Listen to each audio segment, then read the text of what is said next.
Welcome to episode 619, Fertitta Father and Fertitta Brothers, 8 Lessons. This is an outline of episode 619, lesson 1 to lesson 4. This is an outline of episode 619, lesson 5 to lesson 8. Lesson 1, insane return of $2 million to $5 billion in 16 years. Well, let's do the math. This is 5,000 divided by 2 equal to 2,500 folds investment return in 16 years. Lesson 2, investment in a bankrupt UFC in 2001 was a huge risk. A $2 million investment could have turned into a $100 million loss in the first 3 years of UFC. When we did the first season of The Ultimate Fighter, no sponsors on the octagon or on the mat. Why is that? Because we couldn't get any. You guys, I mean, take it to the point where you're $30+ million in the hole.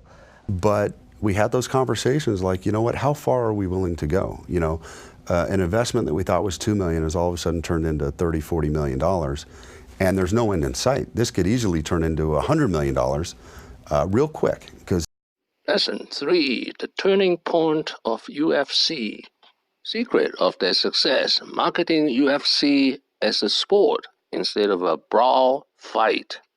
I thought the problem with the UFC was that it didn't have its distribution platform, meaning it wasn't on pay-per-view.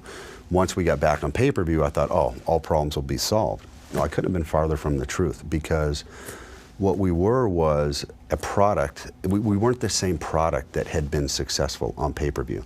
The product that was successful on pay-per-view before was no-holds-barred fighting. That we were back on pay-per-view and we were trying to market a sport. And the world wasn't ready for this to be a sport yet. They didn't appreciate what these guys were doing. They didn't look at these guys as world-class athletes. Lesson 4, the self-made man, the Patriach, Frank Fertitta Jr. This is the picture of Frank Fertitta Jr. He was born in Texas. He came to Las Vegas when he was 19 years old, with no education, no money. In 1976, at the age of 38, Frank Fertitta Jr. built his first casino with only 100 slot machines. He built a gambling empire called Station Casinos. Lesson 5, his sons, Frank Fertitta and Lorenzo Fertitta, are 50% self-made. The sons inherited a casino empire worth hundreds of millions of dollars from his dad. That's why I think people respected him.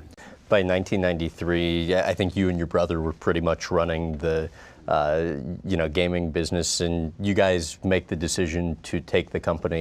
Lesson number 6, how to really understand your business. He spent 4 years as athletic commissioner of boxing in Vegas. It was a different business, you know. I had the opportunity to really understand combat sports. I spent 4 years on the Nevada State Athletic Commission, learned a lot about the sport of boxing, about what they had done right, what they had done wrong, about a lot of the health and safety issues, about a lot of the business issues. And I knew that the combat sports were a different business. Lesson 7, Dana White is the idea man.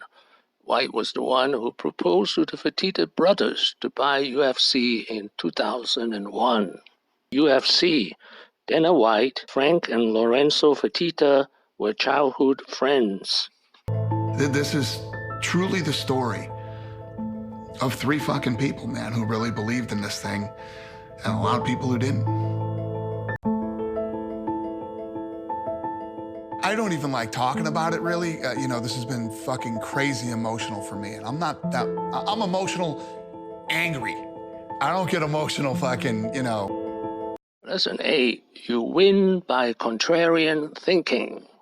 Believe me, when we got into this sport, these guys were, their peers were laughing at them, True. Said this was the stupidest investment they'd ever made. They're losing tons of money. The UFC was a joke, and believe me, we went through a lot of ridicule and everything else when we first bought this thing, and now. Thank you for watching. Please subscribe and leave your comments and questions below. Now be healthy, don't fight. Wishing everyone peace and prosperity.